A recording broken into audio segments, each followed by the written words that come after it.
Bonjour, this is Julien the Frenchman who makes French pronunciation videos here on YouTube, and we are looking at how to pronounce the name of this commune, of this port, town, located on the Côte d'Azur in the southeastern part of France, the beautiful, sunny, seaside Mediterranean coast of France. So how do you pronounce it?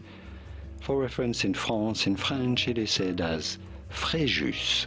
Fréjus. Yes, for once the S is not silent here because we're in the south of France, so we tend, because I'm from there as well, we tend to pronounce the last letters a bit more than in the north. So Fréjus is how it is said in French.